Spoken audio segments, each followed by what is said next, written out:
அப்பா வணக்கம். வணக்கம். ஐயா பேரு சுப்பிரமணியன். இந்த இடத்தினுடைய அட்ரஸ் ஐயா பெருங்குளம் பஞ்சாயத்து. இப்ப என்னென்ன பிரச்சனைகள் நீங்க தோட்டத்துல பேஸ் பண்ணிட்டு இருக்கீங்க? கருப்பு வெள்ளைப்பூச்சி, அதாவது அந்த ஒயிட் பிளை மட்டை எல்லாம் மட்டை சாகிறது, வெள்ளைப்பூச்சி அடிக்கிறது. இந்த மேல இருக்கு பாருங்க, கருப்பு ஆயில் மாதிரி இருக்கு பாருங்க, மரம் அந்த ஆயில் பூரா அடிச்சிருக்க மாதிரி இருக்கு. இதுக்கு என்ன பண்ணணும்? காய்ப்பு கம்மி. காய்ப்பு மண்வளம் பார்த்தீங்கன்னு சொன்னா தென்னைக்கு ஏத்த மண்ணு, அதாவது மணல் கலந்த மணல்ல இதுல சத்துக்கள் ஒண்ணும் பெரிய அளவுல இல்ல. இங்க இருந்து கடற்கரை உங்களுக்கு பக்கம், அந்த கடல்ல குளோரின் அதிகமா இருக்கும் கடல் காற்றுல. அதனாலதான் உங்களுக்கு இந்த மரம் இந்த அளவுக்கு பச்சையா இருக்கிறது. அந்த தண்ணியில இருக்கிற கார்பனேட்டு, பைகார்பனேட்டு இத மாதிரிப்பட்ட சத்துக்கள்னாலதான் உங்களுக்கு இந்த மரம் இவ்வளவு பச்சையா இருக்கு. ஐயா, என்னென்ன உரங்கள் அதிகமாக சார் சொல்ற மாதிரி நீங்க கொடுத்துக்கிட்டு இருக்கீங்க? இந்த தடவை சார் அதிகமா கொடுத்துருக்கேன். இந்த வருஷம் டிஏபி காம்ப்ளெக்ஸ் எல்லாத்தையும் 3 மூடை 2 மூடை ஒன்னா கொட்டி எல்லாத்தையும் 5 மூடை கொட்டி கலந்து ஒரு மரத்துக்கு 3.5 கிலோ 4 கிலோ போட்டு போன வருஷம் கொளிஞ்சி ஜானியும் போட்டிருக்கேன். அது வருஷத்துக்கு ஒரு தடவை.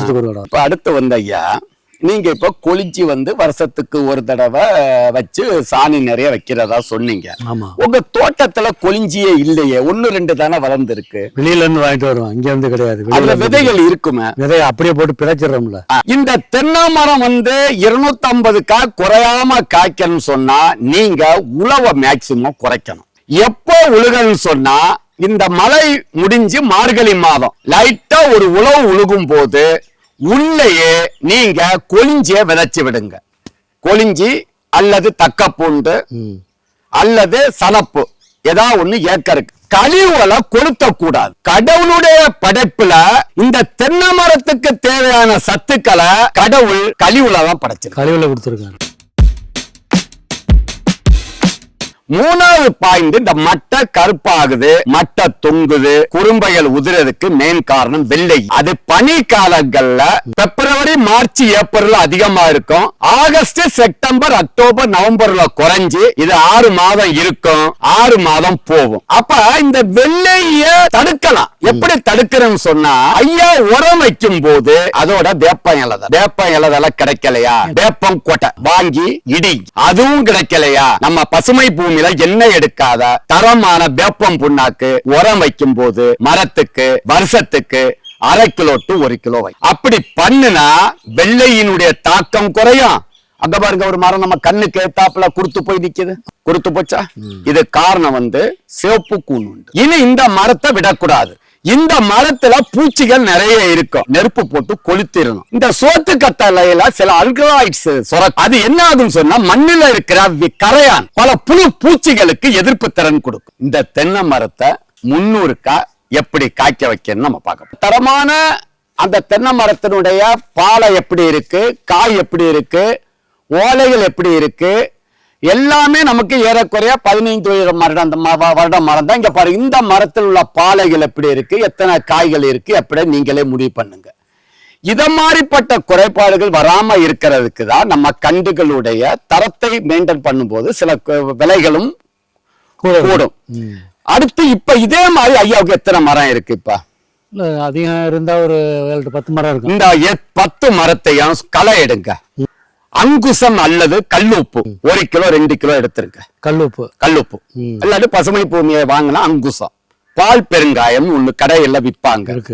இத எல்லாத்தையும் ஒன்னா கலந்து மரத்தை சுத்தம் பண்ணும் போது மட்டை இடுக்குகள்ல போடணும். சுத்தம் பண்ணிட்டு மேல மட்டை இடுக்குகள்ல போட்டேன்னு சொன்னா என்னென்ன நன்மைகள் நடக்கும் சொன்னா, பாலைகள் நல்லா வாங்கி வரும், வண்டுகள் போய் முட்டையிடாது, காற்றோட்டம் சூரிய ஒளி நல்லா படும். அதனால நம்ம தாத்தா காலத்திலே தென்னை மரங்களை வருஷத்துக்கு ஒரு தடவை களை சொல்றாங்க. நீங்க கூட உங்க மரம் இன்னும் காய்ப்பு கம்மியா இருக்கிற காரணம் நெருக்கம் இடைவெளி கரெக்டா நீங்க மெயின்டைன் பண்ணல. இது ஜெனட்டிக்கல் ப்ராப்ளம். பக்கத்துல ஒரு தென்னங்கன்று நடுறது நல்லது.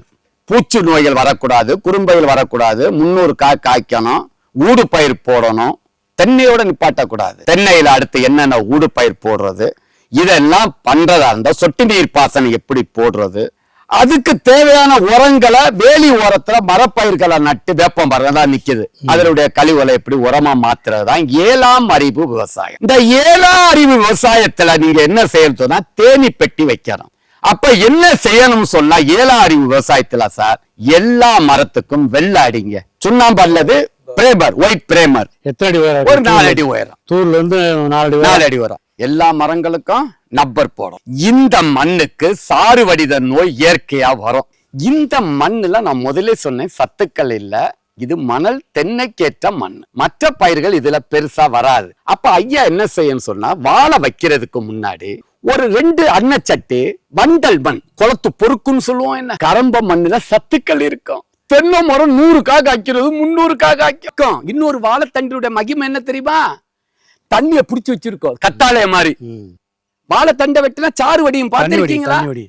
தண்ணி வடி அந்த தண்ணியும் சேர்த்து வச்சிருக்கோம். அப்ப ஈரம் இருந்தா மண்புழுக்கள் இங்க வளரும். இப்ப ஒரு மண்புழுவால் நீங்க எடுக்க முடியுமா? 50 நாளைக்கு ஒருக்கா ஒரு 10,000 கா வந்தா 20 ரூபா போடுங்க, 2 லட்சம் ஆச்சா? 500 வாழை, இவருக்கு சம்பளம் ஆயிருமா? உழுகிற வேலைய மண்புழு பாத்துருமா? வாழை இருந்தா நிழல் விழுகாது. அப்ப ஈரம் நிழல் விழும், ஈரம் காயாதா? களைகள் வளராது, நிழல் இருந்தா களை வளராது. பஞ்சு அந்த தேங்காய் கோகோ பீட்ஸ் தண்ணிய வாங்கி வைக்குமே தவிர சத்துக்கள் கொடுக்காது. சத்துக்கள் கொடுக்கிறது கரம்ப மண்ணு கிட்ட இருக்கு. ஈரம் இருக்க இருக்க சீக்கிரம் மக்கிரும். அப்ப ராம்நாடு ஏரியா வறட்சி பூமின்னு சொல்றவங்க 30 நாளைக்கு ஒரு தண்ணி பாய்ச்சா கூட ஈரம் இருந்துகிட்டே இருக்கும். நான் சொல்றேன் ஐயா புரியுதா? இத போட்டுக்கிட்டு இதுக்கு மேல நீங்க 6 மாதத்துக்கு ஒருக்கா டிஏபி பொட்டாசு யூரியா இதுவும் கொடுக்கலாம்.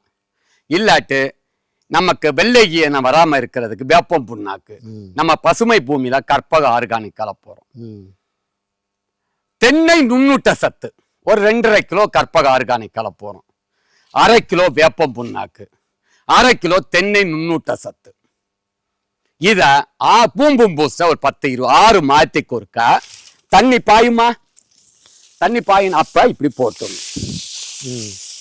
இந்த பசுமை பூமியினுடைய பூம்பும் பூசல்ல humic acid 80%, fulvic acid 15%, biopotash 2.5%, micro nutrients 2.5%. ஆகையால் பசுமை பூமி விவசாயிகளுடைய லாப நோக்கோட குறைந்த விலையில் தரமான இந்த பூம்பும் பூஸ்டரை தயார் பண்ணி கொடுத்துக்கிட்டு இருக்கோம். இத பாருங்க, மில்லிகிராம் இங்க பாருங்க.